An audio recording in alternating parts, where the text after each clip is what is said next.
Bonjour et bienvenue dans Voix de recruteur by Fed Group. Vous voulez changer de job? Vous cherchez de nouveaux collaborateurs? Nos experts vous donnent des clés de réussite pour décrocher le meilleur poste ou le meilleur candidat, celui qui vous ressemble. Ici, on parle entretien d'embauche, intérim, CV, questions magiques et plein d'autres choses. Parce que dans chaque rencontre, il y a une opportunité. Construisons ensemble vos succès professionnels de demain. Bonne écoute! Bonjour et bienvenue dans Voix de recruteur by Fed Group. Je suis Maïva Ramsaï, chargée des contenus marketing chez Fed Group et aujourd'hui je reçois Olivier Beucher. Bonjour Olivier. Bonjour Maïva. Olivier, tu es consultant chez Fed Legal, cabinet spécialisé dans les fonctions juridiques et fiscales, et lors d'un précédent épisode, tu nous as confié tes conseils d'expert pour préparer un entretien d'embauche. Et si vous avez bien suivi toutes les étapes, normalement vous êtes prêt pour cet exercice, mais alors, comment le réussir ? C'est ce qu'Olivier va nous expliquer aujourd'hui. Tout à fait, c'est pas tout de le préparer, il faut aussi assurer le jour J. Exactement, et je pense qu'on peut commencer par aborder le point suivant, de manière générale, mais surtout lors d'un entretien d'embauche. La première impression a toute son importance, n'est-ce pas ? Bien sûr. Si vous avez bien suivi mes conseils précédents, vous devez arriver en entretien avec une tenue professionnelle. Ça peut paraître évident, mais on voit encore certains candidats venir en tenue un peu trop décontractée. Encore une fois, le costume 3 pièces ou le tailleur n'est pas obligatoire, au contraire, mais veillez tout de même à adapter votre tenue à l'entreprise. Aussi, c'est toujours bien vu de venir en entretien avec son CV et la fiche de poste imprimée. Normalement, le recruteur aura déjà votre CV avec lui, mais cette attention prouvera que vous avez préparé votre entretien. Donc on retient, ne loupez pas votre première impression. Olivier, est-ce que tu peux nous dire comment on se présente en 3 minutes top chrono ? Alors se présenter en début d'entretien est un vrai exercice qui se prépare. Votre discours doit être prêt. Vous devez donner envie au recruteur de poursuivre l'entretien et d'apprendre à vous connaître. Cette question vous est posée pour voir si vous avez un esprit synthétique et que vous savez vous présenter succinctement. Tout dépend de votre expérience professionnelle, vous aurez sûrement un peu plus de choses à dire si vous avez 15 ans d'expérience plutôt que 2, mais soyez efficace et découpez votre discours en 3 parties. Est-ce que tu peux développer ces 3 parties ? Oui, tout de suite, commencez bien sûr par... votre présentation personnelle. Vous pouvez donner votre âge si vous pensez que cela peut jouer en votre faveur. Autrement, inutile de le mentionner. Vous êtes dans un cadre professionnel, donc bien entendu, ne vous étalez pas sur votre vie privée, tout simplement. Communiquez ensuite les informations primordiales sur votre parcours professionnel, formation, certification que vous avez passée, les postes clés occupés. Donc inutile de mentionner par exemple votre babysitting occasionnel quand vous étiez étudiant, pour dépanner votre belle-sœur. Ne rentrez pas tout de suite dans le détail de vos postes, vous y reviendrez plus tard, durant l'entretien, mais vous pouvez citer quelques grandes missions.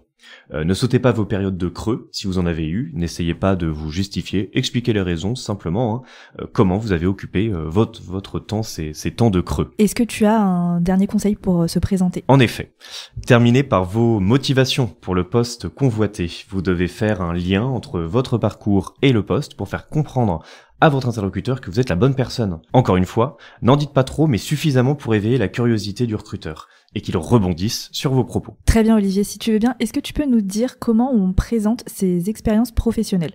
Comment on fait pour bien les mettre en avant ? L'idée, c'est de rendre vos missions concrètes aux yeux du recruteur. Vous avez occupé un poste de chef de projet digital ? Très bien, vous pouvez citer dans ce cas vos missions et expliquer en quoi elles consistaient. Aussi, je pense qu'il est important de revenir sur un de vos projets, un projet un peu clé que vous avez mené. Par exemple, vous avez eu la charge de A à Z de la refonte d'un site internet, en gérant les briefs, les tests et la diffusion. Cette refonte a-t-elle été un succès ? Si oui, dites-le. D'ailleurs, ça me fait une transition toute faite sur la mise en avant de vos succès. Ne soyez pas timide, au contraire, ça ne sera jamais vu comme de la fierté mal placée par le recruteur si vous le défendez correctement. Soyez factuel avec des résultats précis, chiffrés, pourquoi pas. Vous avez été commercial, par exemple, grâce à vous, les ventes ont augmenté de 10% pendant le second semestre. Il faut partager ces infos. Bien souvent, on recommande d'insister sur les missions qui peuvent avoir un lien avec le poste convoité. Que conseilles-tu pour en parler ? Je conseille effectivement d'évoquer et d'insister sur des missions qui ont un lien direct avec le poste convoité. En fait, je pense que ça peut rassurer le recruteur sur votre capacité à réaliser les tâches qui vont être demandées sur le poste en question.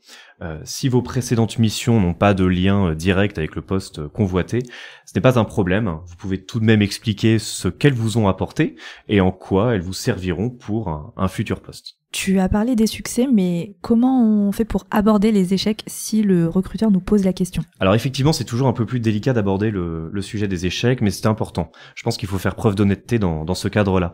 Si vous dites que vous n'avez eu aucun échec, cela renverrait une image de vous trop confiante et peut-être incapable de se remettre en question. Il faut savoir rester humble et revenir sur un de vos échecs, expliquer ce qui n'a pas fonctionné, comment vous y avez fait face et les leçons que vous en avez tirées. Que conseilles-tu pour mettre en avant ses compétences et ses qualités? Eh bien, il faut distinguer compétences techniques et compétences comportementales tout d'abord. Mais encore une fois, il faut faire un lien avec les missions occupées pour les rendre concrètes. Donc par exemple, vous prétendez être bilingue en anglais, la preuve en est, vos interlocuteurs principaux sur votre poste actuel ou un poste précédent étaient par exemple basés dans un pays anglophone, à Londres. Vous échangiez quotidiennement avec eux. Autre exemple qui peut être cité, votre précédent poste de manager. Vous avez brillé grâce à votre empathie, capacité d'écoute. En fait, le recruteur a surtout besoin de déceler si les compétences attendues sur son poste ont été mobilisées dans le cadre de vos précédentes expériences. Alors attention tout de même, restez objectif et relatez en toute humilité. Et comment on fait pour aborder nos axes d'amélioration? La fameuse expression, les axes d'amélioration ou encore ce n'est pas un défaut mais un axe d'amélioration. Alors ici, on attend de vous que vous donniez des vrais défauts objectifs, évidemment. Évitez de tomber dans le piège, je suis trop perfectionniste, trop dynamique. Le recruteur veut surtout savoir, au même titre que vos compétences et qualités, si vous êtes apte à prendre du recul sur vous et si vous arrivez à déceler et reconnaître vos faiblesses. Je peux vous recommander quelques exemples. Manque de concentration, mauvais cadrage d'emploi du temps, manque d'écoute. Vous pouvez aussi signaler au recruteur quelles pourraient être les solutions les plus adéquates pour les traiter sur le futur poste. Puisqu'on aborde les sujets un peu délicats, comment on répond aux questions qu'on pourrait appeler touchy du recruteur? Par exemple, s'il nous demande pourquoi souhaitez-vous quitter votre poste actuel, qu'attendez-vous de votre manager? Que recommandes-tu? Alors il faut, dans la mesure du possible, répondre bien sûr en toute transparence à ces questions. Votre discours doit rester professionnel, en tout état de cause, et l'idée n'est pas d'être entaché par vos émotions. Par exemple, à la question « Pourquoi souhaitez-vous quitter votre poste actuel ?», toutes les raisons sont à peu près entendables, mais tout dépend de la manière dont vous allez les dire. Si ce sont des raisons négatives, il faut jamais être dans le dénigrement, donc dénigrer un manager, dénigrer une entreprise, etc., auprès de votre interlocuteur. Vous pouvez le justifier en disant plutôt que vos visions et vos objectifs ont changé en cours de route, vous aspirez à des missions plus transverses, etc. Restons objectifs. Si les raisons sont positives, dites-le également. Par exemple, je souhaite voir une autre structure, connaître un autre type de management, voir un autre domaine, etc. Et à la question « Qu'attendez-vous de votre manager ?», il peut souvent être difficile d'y répondre. Oui, avec cette question, il faut, je pense, éviter de tomber dans le piège du collaborateur qui peut s'adapter à tout type de manager. L'idée n'est vraiment pas de mentir et d'être toujours transparent sur votre manière de travailler et sur vos attentes en face. Par cette question, le recruteur veut voir si vous serez compatible avec votre futur manager.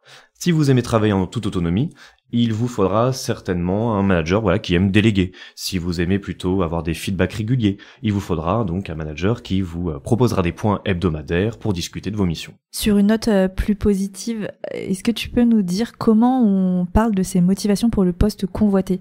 Si le recruteur nous demande par exemple « Pourquoi êtes-vous le candidat idéal ?», comment on y répond? En posant cette question, on cherche surtout à savoir si vous avez bien compris en quoi consiste le poste, les missions et les enjeux. Donc c'est le moment de briller et de sortir tout ce que vous avez retenu sur le poste. Vous pouvez revenir sur ce qui vous a plu et attiré sur la fiche de poste et comment vous comptez remplir vos missions en donnant quelques exemples d'idées d'action par exemple. Vous pouvez également parler de l'entreprise et des raisons pour lesquelles vous souhaitez la rejoindre. Par exemple, le secteur d'activité vous plaît, les enjeux RSE vous parlent, la taille humaine favorise la proximité et les échanges entre collaborateurs, etc. La question des avantages, à mon sens, sera abordée par le recruteur à la fin de l'entretien au même titre que la fourchette salariale. Donc il n'est pas nécessaire de l'aborder tout de suite. Justement, concernant les prétentions salariales, quelle est la bonne manière d'en parler ? Comme je l'ai dit, je pense qu'il faut que ça ne vienne pas de vous. En règle générale, c'est plutôt le recruteur qui aborde ce point. Tout dépend aussi du type d'interlocuteur que vous avez en face de vous, au niveau et du niveau d'avancée du process de recrutement. Si vous êtes au tout premier entretien, ne vous alarmez pas si la question n'a pas encore été évoquée. Si vous êtes en toute fin de process, effectivement, il apparaît plus légitime que vous posiez la question par vous-même. Ce que je vous conseille pour y répondre, tout d'abord, soyez renseigné sur votre marché, pour ne pas être en dehors des clous. Par exemple, chez Fed Group, on sort régulièrement des études de rémunération par secteur d'activité, donc n'hésitez pas à les télécharger pour vous faire une petite idée. Mais vous pouvez aussi regarder les différentes offres d'emploi et les fourchettes proposées sur votre fonction et essayer de vous situer. Aussi, on parle toujours en fourchette de rémunération ou en salaire brut annuel, où par exemple je prétends entre 45 et 50 brut annuel. L'élément de la fourchette vous donne une certaine flexibilité lors de la négociation salariale. En parallèle de cette question, le recruteur vous demandera sûrement si vous avez d'autres pistes. Quelle stratégie peut-on adopter ?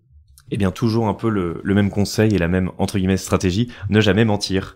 Je m'explique. Tout dépend de ce que vous avez à côté. Si vous êtes aux prémices de votre recherche d'emploi, il sera normal de ne pas avoir non plus des milliards de pistes à côté, donc n'hésitez pas à le dire.